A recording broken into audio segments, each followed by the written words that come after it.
Hello, my beautiful YouTube family. Welcome back. And if you're new here, welcome. My name is Erica Hepperly, your feminine lifestyle elevation and intuitive business coach. And today I want to speak to that voice inside your head that stops you from stepping into your highest self. That chatter that tells you I'm not good enough, I can't do it. The chatter that fears failure, that believes they're not worthy of abundance, of creating this life that you dream.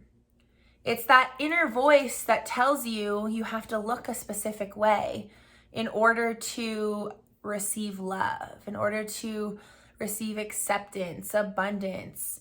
It's that inner chatter, that little voice that ultimately wants to stop you from doing things that will put you into a place that will allow you to elevate and expand in your life.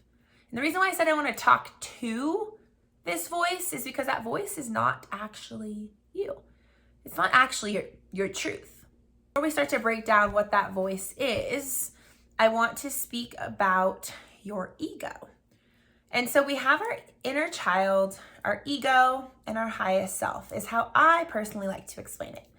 Our inner child resembles our inner innocence, our essence, who we came here to be before the world, our caretakers, our environment told us who, how, and what to be, right?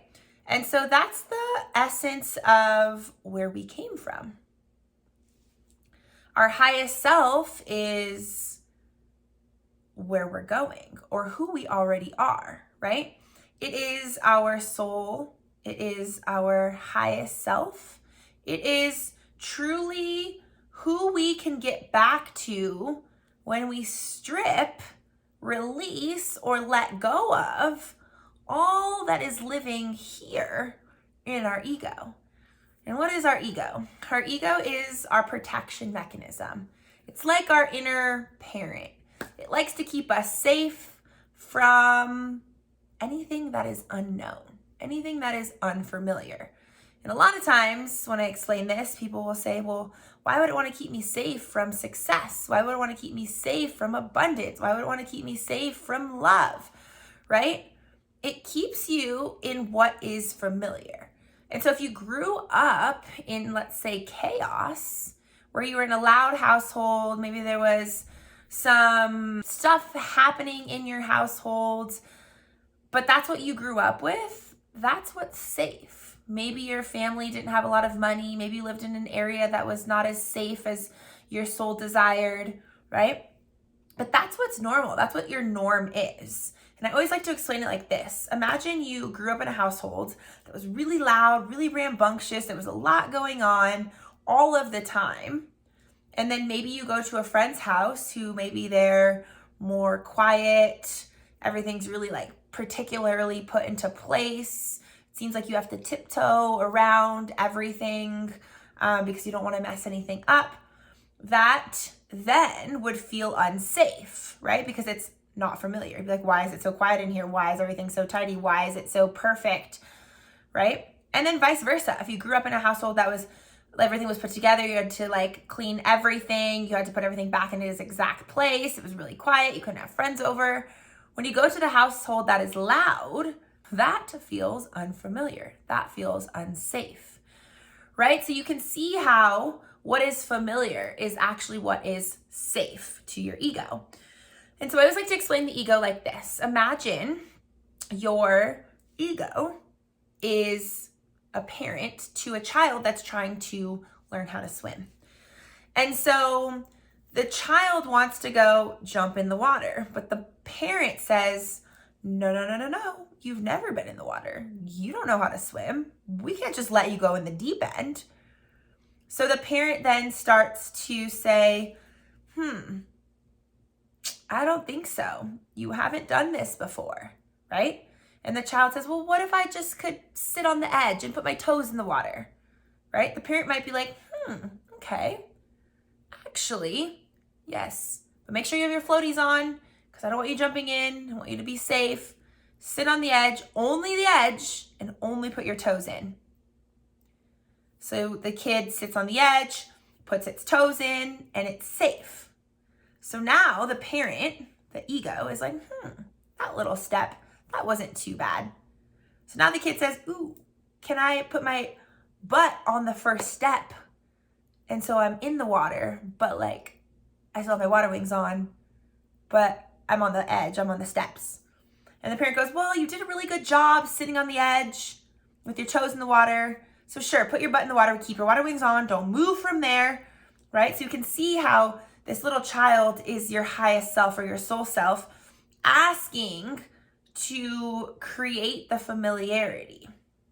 And so this is when you're trying to expand, when you're trying to step into healing, maybe create the business of your dreams, maybe find a partner that actually feels really healthy, really expansive, right?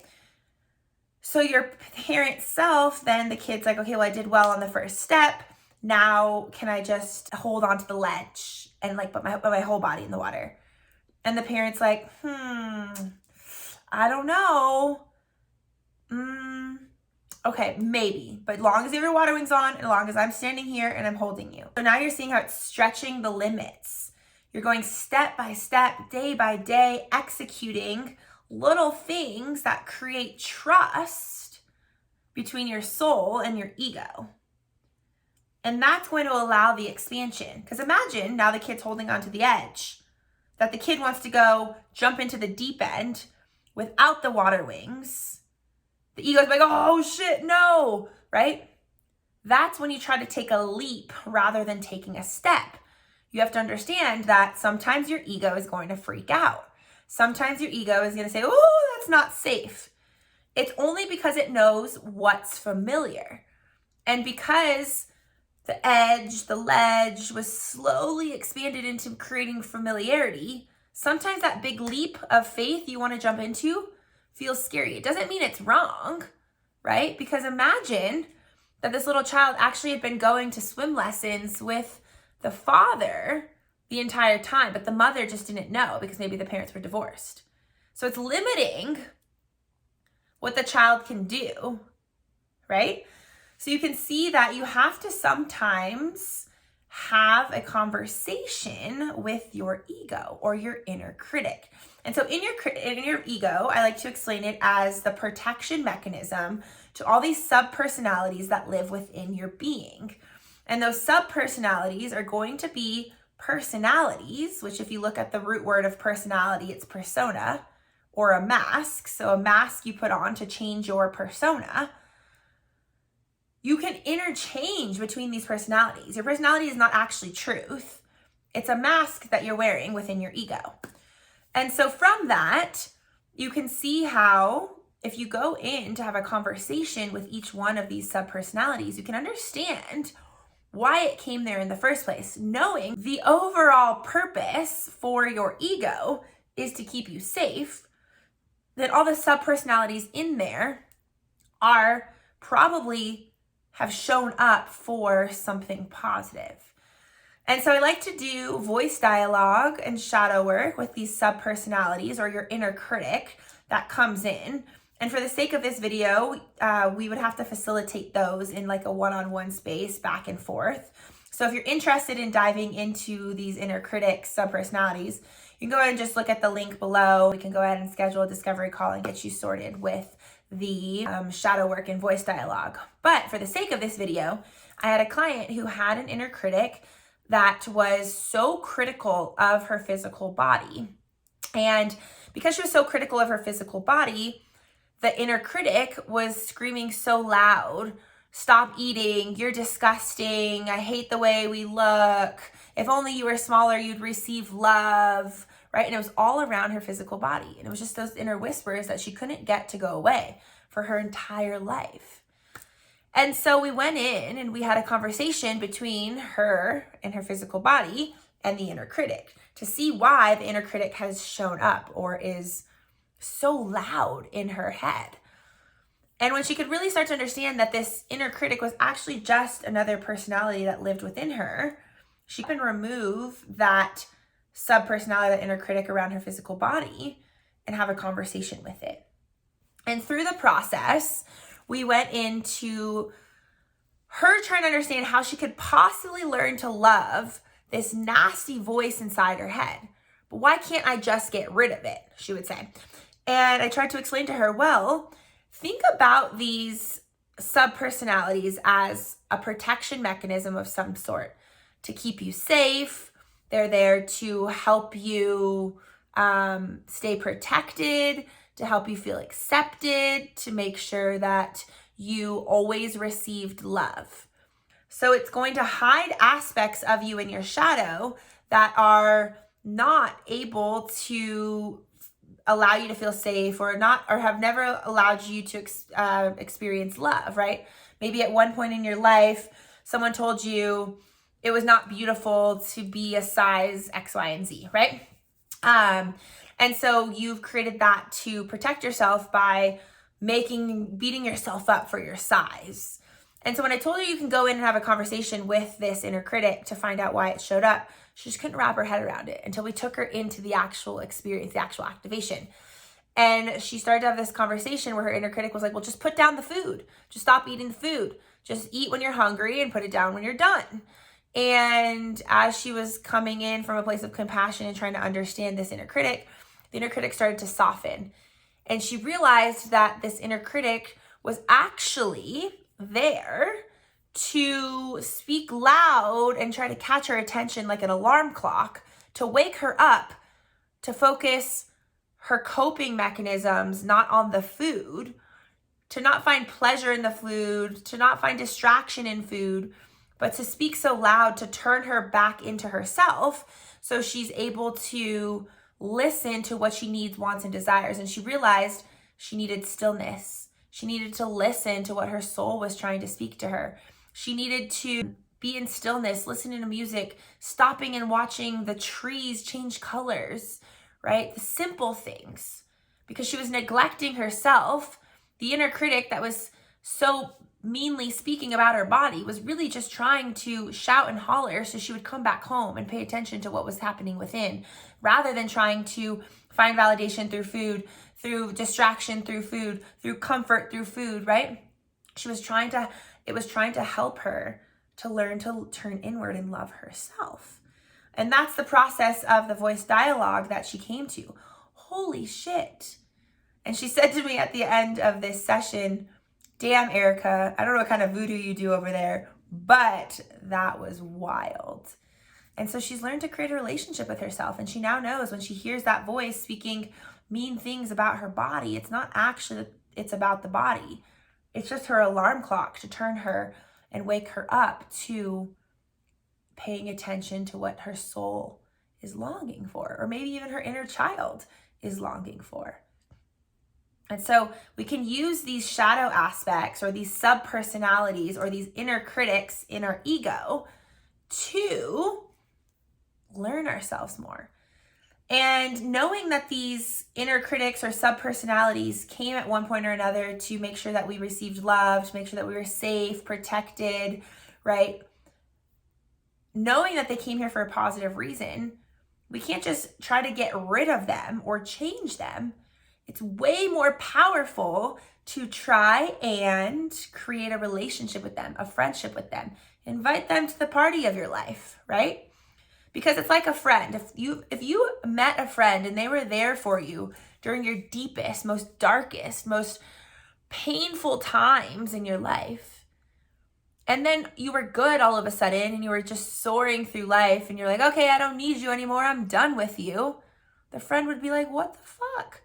Right? That's like your inner critics or those sub-personalities or those voices that tell you, I'm not enough, I'm not worthy, I can never do that, right? You're not beautiful enough. All of the things that our mind goes at 1,000,000 miles an hour saying, they came there to try and keep us safe, protected, loved, for positive. So instead of trying to get rid of, change, ignore, shove under the rug these sub-personalities, how can we ask them how we can take over their role instead of them saying, hey, body, you are disgusting, to try and get my attention? What can I do? Like we're having a conversation with a friend to try and gain your trust so I can take over the role as the protector, or as the one that creates self-love, right? So at the end of the day, this client, the inner critic came to make sure she received love, right? To make sure that she hid those aspects of her body that didn't receive love at some point in her life. And so it's just so cool to understand that our inner critic is actually just an alarm clock to wake us up, to pay attention to what's transpiring within us, to turn us back inward, to help us create an intimate relationship with ourselves.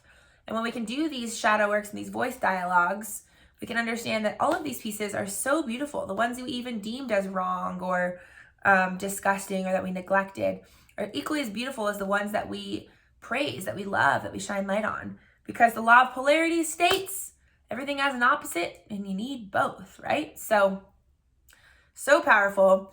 And one tool I'll leave you with in order to help you create an intimate relationship with your inner critic, if you can't do the voice dialogue, is you're going to sit in a space where you're sitting facing a pillow. You're going to put a pillow there as if it's your inner critic, and you're going to start to create an intimate relationship with it. And so with that, what you're really going to do is you're going to speak, to ask what this inner critic is here, what this inner critic has come to teach you, and you're going to start to get angry at it, right?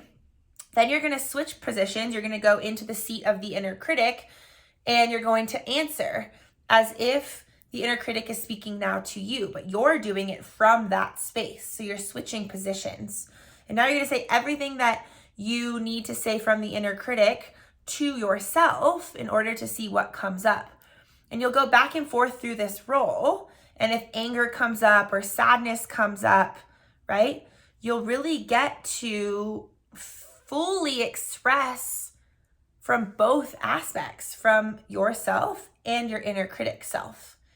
And then through that, you get to cultivate this deep relationship. And then I want you to act as if you're dismissing or you're running from or you are not paying attention to the voice of your inner critic. So you're numbing yourself out to the shame, because ultimately your inner critic is just shame, something you're hiding that you're not trying to shine light on. And so how can you start to really over exaggerate the numbness, the running from the shame, and then do that exercise back and forth one more time from the point of yourself, and then you switch and you go sit into the seat where the pillow was, where your inner critic was sitting, and you speak from that. And then you come back. You always want to come back and come back into the understanding of being here in your shame, because it's so beautiful. When we accept it and own it and love it, it doesn't have as much power over us. And that is how you get to create a relationship with your inner critic. If you have more questions, please feel free to shoot me an email or message me on Instagram, or you can schedule a call by clicking the link below and we can have a chat. And I will see you next week.